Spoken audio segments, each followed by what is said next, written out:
कृष्णदास जी अधिकारी पद पर थे, श्रीनाथ जी की समस्त सेवा विधान के अधिकारी थे श्रीनाथ जी। और वो अपने लाडले ठाकुर के लिए स्वयं जाते थे आगरा सेवकों के साथ विविध प्रकार की सेवा सामग्री खरीदने। श्रीनाथ जी अन्योर के पास गिरिराज जी में जहां प्रकट हुए वहीं विराजमान थे उस समय। आप इस बात पर बहुत ध्यान देना, भगवत प्राप्ति की बात कह रहा हूं। वहां गए तो सैकड़ों लोग घेरे हुए थे, तो सोचा क्या हो रहा है देखें। तो एक वैश्यावृत्ति से अपना जीवन निर्वाह करने वाली नवीन वैश्या नृत्य करके लोगों से अर्थ ले रही थी। नाचना गाना रिझाना, कोई 10 कोई 5 कोई 1 ऐसे। कृष्णदास जी वयोवृद्ध थे, महापुरुष, भगवत सखा है, नित्य सखा है, बहुत उच्च कोटि के महापुरुष, कोई साधारण नहीं। वैश्या को देखा, उसकी हाव भाव चातुरी, उसका बोलना, उसका चितवन निकाला ठाकुर जी के सेवा वाले से 10 रुपया। वैश्या ने देखा कि संत हैं पर बड़े रिझवार संत हैं, 10 रुपया फिर निकाला। अब वैश्या की तो दृष्टि उन्हीं पे जम गई। 2-3 बार नजदीक आए, उनका 1000 मुद्राएं देंगे। अरे उनका मालिक आदेश करो, कहाँ है? बोले पूरे परिकर सहित जहां हमारा विश्राम स्थल वहां, अब तुम केवल हमें दिखाओ। 1000 मुद्रा में तो पूरे परिकर सहित गान बजा नृत्य देखा। ठीक है, उनके परिकर से कहा कि 1000 मुद्राएं सब आपस में बांट लो। और वैश्या से कहा मेरे बादशाह के सामने तुम्हें नाचना है, तुम जितनी संपत्ति कहोगे उतनी दें, केवल नाचना है। उनका हमारा तो जीवन कृतार्थ हो गया। आप कौन हो? काम बोले कुछ परिचय नहीं, बस मेरे साथ चलना है, और ये तुम्हारे परिकर का कोई नहीं चलेगा। इनको जितना आप कहो हम अर्थ दे दें, जिनसे इनका जीवन निर्वाह होगा, और तुम हमारे साथ चलो। ऐसा ही अधिकारी थे, खूब वैभव था। अब तो पूरे गिरिराज जी में ब्रज में फैल गया कि बुढ़ापा बुद्धि बदल रही है। भाई देखो माया का प्रताप। कृष्णदास जी अधिकारी एक नवीन अवस्था की वैश्या आगरा से लाए हैं भाई। लेकिन संतों का उद्देश्य जो होता है वो कोई बिरला ही जान पाता है। अपनी कुटिया के बगल में एक झोपड़ी बनवाए, विराज है, और ब्रज के समस्त महान कुंडों का स्नान करवाया। फिर सुंदर पद पूर्ण रूप से अपनी रस रीति से गाना सिखाया उसे, ऐसे गायन किया है, और अपनी रस रीति के वाद्य। एक दिन कहा चलो आज अपने बादशाह के सामने हम पेश करते हैं। तुमको वैसे ही पेश होना है जैसे बादशाह के सामने पेश हुआ जाता है। अगर मेरे साहब रीझ गए तो जन्म जन्म की बिगड़ी तेरी बन जाएगी। अभी तक नहीं बताया था किसके पास ले जा रहे हैं। बोले चल और देख, ये मत समझना कि मेरे बादशाह मूर्ति है, साक्षात विराजमान है। उसने कहा मुझे तो पैसे से मतलब है, वो अब मनमानी पैसा देंगे, बस तू रिझा दे। और श्रीनाथ जी के पास जाके कहा प्रभु जब जब आगरा गए हैं तो आपकी पसंद की चीज लाए हैं, आज एक पसंद की वस्तु हम लाए और आपको भेंट कर रहे हैं, स्वीकार करो। वो श्रीनाथ जी को नमन करके जीव ही नृत्य शुरू किया और पूरा पद गाया।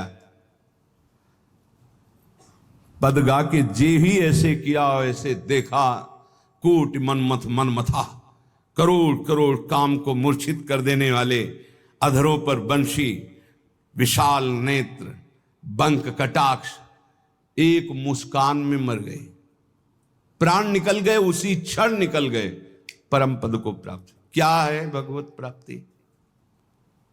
क्या किया इसने अभी तक?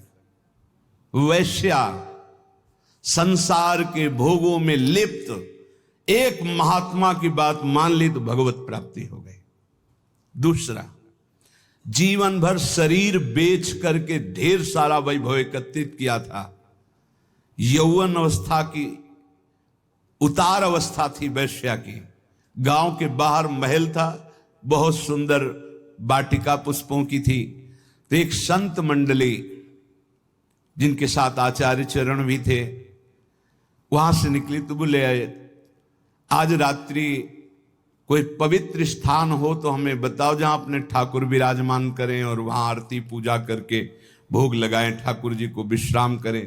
तो कुछ उद्दंड लोग थे, उन्होंने कहा हाँ बहुत पवित्र स्थान है, वो जो बगीचा देख रहे हो ना वो परम पवित्र ही है, क्योंकि वहां वैश्या अपने मित्रों के साथ हास्य विलास ऐसे करती रहती थी।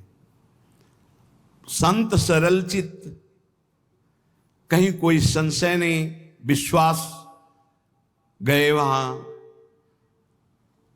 जल छिड़का, सोहनी लगी, ठाकुर जी विराजमान हुए। बस थोड़ी ही देर में भोग लगने के बाद जब आरती हुई, संध्या आरती, तो शंख घंटानाद। वैश्या ने सुना कि मेरे बगीचे में शंख घंटानाद कहां से? मैं तो नीच आचरण कर दृष्टि डाली तो एक से एक परमहंस महात्मा सब। ओहो, मुझ अभागिनी के भाग्य खुल गए, ये भगवत प्रेमी महात्मा कहां से आ गए? अभी तक तो कौओं जैसी चेष्टा करने वाले लोगों का संग ये हंस कैसे आ गए हमारे बगीचे में? आज मेरे ऊपर भगवान की विशेष कृपा, अहेतुकी कृपा, क्योंकि मेरे कोई ऐसे आचरण नहीं जिससे भगवान प्रसन्न हो, क्योंकि बिना भगवान के प्रसन्न हुए ऐसे महापुरुषों का दर्शन कैसे हो सकता है। गई, स्वर्ण के कुछ मुद्राएं, चांदी की मुद्राएं, कुछ फल मेवा आदि रखकर, महाराज स्वीकार करो। कौन हो तुम? भगवान जिस बगीचे में बैठे हो इस दासी का ही बगीचा है। कौन हो तुम? वैश्यावृत्ति से जीवन निर्वाह करने वाली हूं, मैं वैश्या हूं। भगवान के तो सब संतानें हैं, कोई बात नहीं, पर हम लोग तुम्हारा ये फल, ये धन, ये भोग सामग्री नहीं पा सकते, शास्त्र मर्यादा है। तो क्या भगवान हमारे उद्धार के लिए कोई रास्ता नहीं? कहा है, तुम सब संपत्ति, आभूषण ये बेच करके एक रत्नों का हार बनाओ और रंगनाथ जी के माथे पे धारण करो, सारे पाप नष्ट हो जाएंगे, तुम्हें भगवत प्राप्ति हो जाएगी। और आज से वैश्यावृत्ति बंद। भगवान वचन देती हूं, आज तक कभी ऐसा आनंद प्राप्त ही नहीं हुआ था संत समागम का। वचन देती हूं कभी अब इस शरीर को अपवित्र नहीं करूंगी। और सब आभूषण जो जो वैभव बेचने वाला था बेच करके, फिर उसके मन में आया कि क्या मुझे मंदिर में जाने दिया जाएगा? आचार्य चरण से प्रार्थना की, प्रभु मैं वैश्या हूं और प्रसिद्ध हूं, क्या मुझे मंदिर में जाने दिया जाएगा? तो उन्होंने कहा जब हम आदेश करेंगे तो मंदिर में जाने दिया जाए, तुम अपने हाथ से समर्पित करना, प्रभु स्वयं स्वीकार करेंगे। जब द्रवई दीन दयालु राघव तो साधु संगति पाई, जब साधु संगति मिल जाती है तो संस्कृति का अंत हो जाता है। सबको आश्चर्यचकित था, इतनी नीच आचरण करने वाली अपने हाथ से कैसे भगवान के मस्तक पर, मुकुट पर। आचार्य चरण ने कहा जब तैयार हो गया मुकुट, चलो। जीव ही आगे चलना हुआ, रुक गई। भगवान मेरा पाप, मेरा पिंड नहीं छोड़ रहे। क्या हुआ? मैं रजस्वला हो गई। अब कैसे?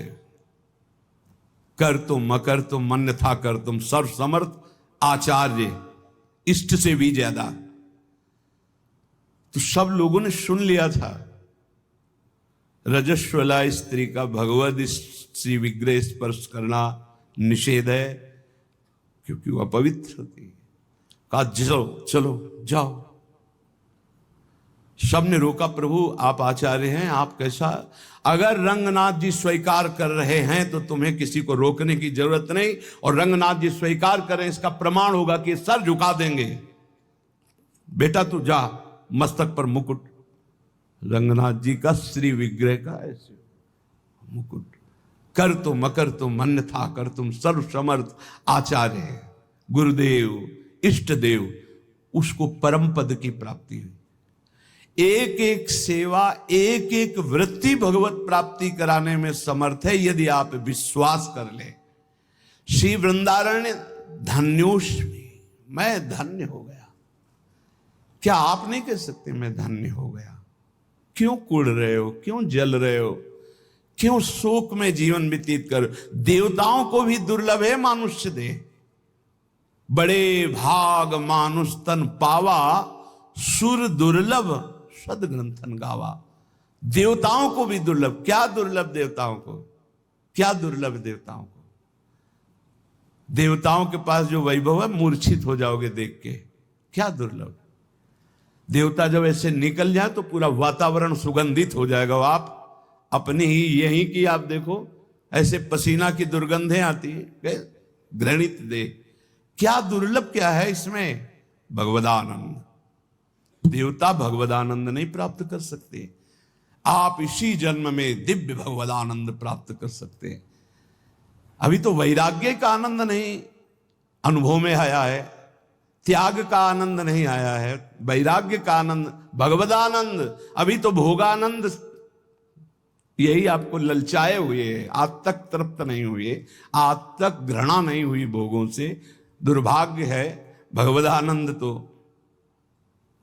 अब आप शास्त्र धाम की महिमा, नाम की महिमा, प्रभु की कृपा की महिमा वर्णन करें, इस पर विश्वास कर लो कि मुझे मेरी साधना से नहीं, इनकी श्री वृंदारण्य धन्योष्मि, मैं धन्य हो गया। महत्वत कृपा, आपकी महत कृपा से, पात्रितोष में मुझे पात्र बना दिया। बस लोहा कभी सोना नहीं बन सकता, ये तो पारसमणि का चमत्कार है। मैं कभी श्री जी को नहीं प्राप्त, ये तो मेरे गुरुदेव की कृपा, मेरे आचार्य की कृपा, मेरे इष्ट देव की कृपा, महत्वत कृपा। पात्रोष, मुझे पात्र बना दिया। वो बनाते हैं पात्र, छू गया तो लोहा सोना बन गया। ये तो हम ये न दत्तो, मुझे वो दिया जो विधि ब्रह्मा सुख परमहंस सुखदेव जी, सनकाद्यर्थनीय सनक सनंदन सनातन सनत कुमार स्ववास आप में अखंड वास की याचना करते हैं, मुझे वो दे दिया। जो रज शिव सनकादिक याचत, सो रज शीश चढ़ाऊं, किशोरी तेरे चरणन की रज पाऊं। हे वृंदावन धाम, हे युगल किशोर, अब मेरी वृत्ति आप में ही निरंतर स्थित रहे गौर श्याम जोरी, ऐसी कृपा कर दो, मैं धन्य हो गया हूं। ध्यान से सुनना। श्री वृंदाटवी कोटि मात्र परम स्नग्ध स्वभावे रमे। 3-4 बार दर्शन हुए एक वृद्ध महान भाग्यशाली के, कृष्णा शरणम में से कुछ। तो एक दिन दृष्टि में दृष्टि मिली, दिखाई दिया कि कृपा होने वाली है 2-4 दिन में। बाबा राधा राधा जपा करो, कोशिश करते हैं, जप नहीं पा, राधा राधा। और आप निश्चिंत रहो बाबा, वृंदावन में हो ना, आंखों से आंखें मिल रही ना, तो ये आंखें बिकी हुई हैं, ये आंखें किसी और की दिखाई देती हैं, इनमें पुतरी किसी और की है, ये ध्यान रखना। ये आंखें किसी और की, इनमें देखता कोई और है। पक्का समझ ला। कल जब गए तो इंतजार हो रहा था कि वो पधार गए, हो गया काम। श्री वृंदाटवी कोटि मात्र परम स्नग्ध स्वभावे, करोड़ों माताओं जैसा प्यार, एक बार भगवत प्राप्ति। अगर करोड़ों बार होनी होती तो उसका भी वादा कर देते, एक बार होनी, सच्ची मानिए एक बार होनी। फिर हम दोबारा पुनरावृत्ति कर रहे हैं, श्री जी का चरणामृत रोज पीना, रज रोज लगाना। धाम में नहीं वास हो रहा है तो रोज धाम का एक बार परिक्रमा या चिंतन जरूर करना, और जितना बन सके उतना राधा नाम जपना। 24 घंटे में सोने से जगने से सोने तक हर समय को भगवत अर्पित करना, पक्का भगवत प्राप्ति हो जाएगी। मान लो हमारी बात। पर जैसे हम प्रभु को कोई गंदी चीज का भोग नहीं लगाते, ऐसे कोई गंदे आचरण हम अपने प्रभु को समर्पित नहीं कर सकते, तो हम गंदे आचरणों से बचें, कुमार्गगामी प्रवृत्तियों से जहां तक हो सके हम बचें। भगवत प्राप्ति बहुत सरल है, इसलिए सरल है कि माया बहुत कठिन है। तो भगवत प्राप्ति कठिन रख दी जाए तो दोनों कठिन हो जाएंगी ना। एक सरल रखा जाता है, एक कठिन। वैसे भी बिजली के तार में नहीं रहते कि हाँ ठंडा गरम, देखो इनको मालूम ठंडा गरम, अगर दोनों गरम गरम हो तो शायद नहीं चल पाएगा ना दोनों ठंडा। भगवत प्राप्ति बहुत सरल है, लेकिन उल्टा बोला जाता है कि भगवत प्राप्ति बहुत कठिन है। माया की प्राप्ति कठिन ही नहीं, अत्यंत कठिन है। कितने जन्म हो गए हमें इस माया के प्राप्त करने के लिए भटकते हुए। है हाथ में, बोले है बैंक में इतना है, इतना इतना, मरोगे फिर बताना कितना है। हर बार लुटते चले गए, कभी माया हाथ नहीं आई। और आज अगर 10 बार राधा बोला है तो तुम्हारे हाथ में 10 बार राधा नाम है। बोलो ये सरल है कि वो सरल है? दिन भर प्रपंच बोलते रहते हो, माया का तुम्हारे हाथ कुछ नहीं लगेगा। और दिन भर एक दिन सुबह से शाम तक कीर्तन कर लो, तुम्हारे उद्धार के लिए उतने कल्याण काफी कर देगा, उतने कर देगा, ध्यान रखना। बात पे विश्वास मान लो। एक बार कहा था सत्संग में, 24 घंटे में 24 मिनट हमें दे दो भाई, 24 मिनट रोज। अगर 24 मिनट तुम राधा राधा बोलोगे, भगवत प्राप्ति पक्की हो जाएगी। कितना सस्ता है। हमारी बातों पे विश्वास नहीं करते, नहीं तो खूब भजन शुरू हो जाए। किसी किसी को लगता है भगवत प्राप्ति भगवत प्राप्ति भगवत प्राप्ति लगे रहते हैं, यही जरूरी है, नहीं तो फिर भटक जाओगे, फिर भटक जाओगे। 83,99,999 योनियां, एक एक योनि में लाख लाख प्रकार के जीव भटकते घूमोगे। इसीलिए बार बार हम रोज यही चर्चा करते हैं